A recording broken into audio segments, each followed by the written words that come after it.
Dans le domaine du développement communautaire dans le territoire de Songololo au Congo central, l'ONG de l'Élam des crocodiles avec son président international Maître Mayambula Lutete Eugène continue de marquer les esprits des habitants de cette partie de la province de Mfumu-Kimbangu grâce à ses actions palpables et louables pour l'intérêt et l'épanouissement de cette contrée.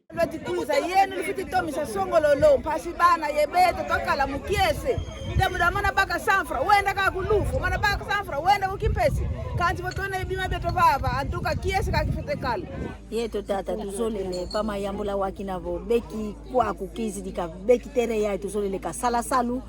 ki akidia mna buketi kyo sala yi muntomo sono ya beto zipeple papa songololo dia mna yani mwana songololo bobe titela manna songolo batu yambula yetu alezi kidi twatoma songolo tuzolele dia toma katika tukadi mutombe mpila ya iko dia mlia mbito timona katoti yangala lako songolo de tikala kaka mutombe ba yambula pa mayambula ka sala salu ba yambula libre ka bandera njako ba yambula ka sala salu mpasi yeto twamona ntomo sono ba songolo kadi ya tomisa kazole tomisa yembe munchumbula bima mpasi totimona sumba bima mumpasi transport no fitiko na tete kuna ale wa mpasi yetu kutuvanga mbote wake tivanga mampila yeto twakala alezi twale mifuta nga transport kidi tosumila nga sur place batu yambula yeto twakala muntomo sono ntuka yeto momotu zole vraiment to sepeli na projet oyo maître Mayambula zo sala awo kwani tozaba na songololo tala songolo nde ezala kitoko mais lelo tala songolo ndenge bebi tozo souffrir nde tozaboy kosomba biloko il faut kende kimpese il faut kende lufu ba bénéfice nyonso il faut zwa ezokenda nka na transport yango na ndenge elingi kokotisa développement awa de botika ye asala mutu moko ta intercalé ye il faut biso nyonso pe to bénéficier pe na mboka na biso ezati ke bato musuka ba bénéficier biso na songolo ngambo ni to mema donc botika ye libre asala a continuer misala na epo biso pe lobi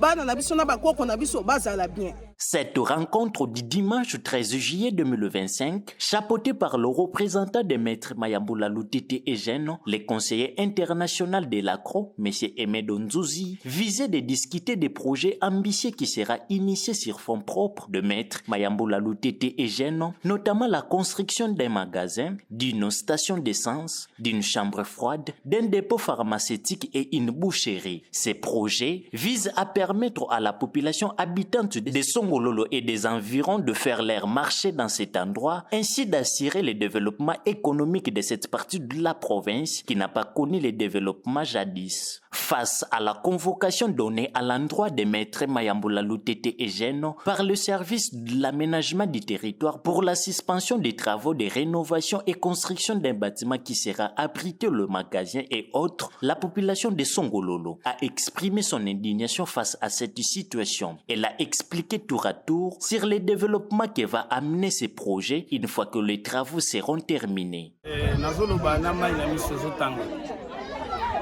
Parce que tobotami na mboka oyo tokoleli awawa toke kosala ayer na Kinshasa pendant 22 ans mais nzambe alobi zonga na songolo na zongi to bandi kosambela nzambe a révélé biso ke mboka fo zonga plus que ndenge ezalaki na kala c'est-à-dire ezonga ville moko makasi na nzela ba prière to ekokutana na papa Maître Mayambula président international ya la CRO ngai na luka kikete Emedo nani oyo conseil international lolengi ni mboka fo développer yo luka bato akeko kweya na président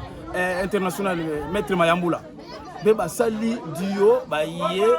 bana mboka pe batekeli bango place mais lelo après ko tekela bango place to moni mwa mbilinga zoya en tant que pasteur yango to tikela makomba église to ye awawa to solola la yango biso mboka oyo ekweya kala pesa na se ya zamba pona posa mboka oyo ekende liboso alors toyoki ke awa bâtiment oyo kozala ba magasin bakosala ba station à pompe essence bakosala makambo ebele siko soki bakale e bandi biso en tout cas population ezolela parce que population zotindika biso ke bino bosala ka bikota kota parce que bozwa ba investisseur baya pona développement ya mboka yo voilà un peu ça inquiétude nga ezali ke lelo Maître Mayambula soka a telemi asala su musala ote mboka oyo ezongi nango sima mais lelo soki ya avancer mboka pesa nini et avancer tokumisi nalo nzambe na biso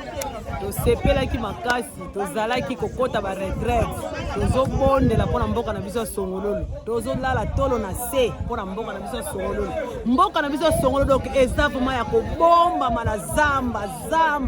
siko maître Mayambula na bapriere na biso losambo na biso mboka na biso kende liboso maître Mayambula ye nzambe atouche aye na mboka oyo bisika oyo tito okende hôpital na territoire banyoka baswaka biso awa mpona nini zamba yaye kofongola esika oyo maître Mayambula nzambe mutatindaki ye po tozala na esengo na mboka na biso. Les délégués de maître Mayambula Lutete Eugène, le conseiller international de l'ACRO, M. Aimé Donzouzi, a appelé la population au calme en leur promettant que le président international de l'ONG de l'Élam des crocodiles a une grande vision pour le développement de Songololo. Tu comprends que non, il faut une stratégie. Comment tu as un moyen tout bon ça Songololo.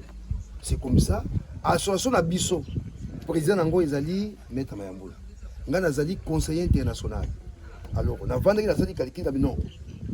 Tout ça masolo awanasi tata vandi awa na mona kaye puis ne ko pas habiter zo bana biso na Songololo tout ça likambo. Oh oyo ninge zali sikana ya biso. Ya la CRO association l'âme des crocodiles.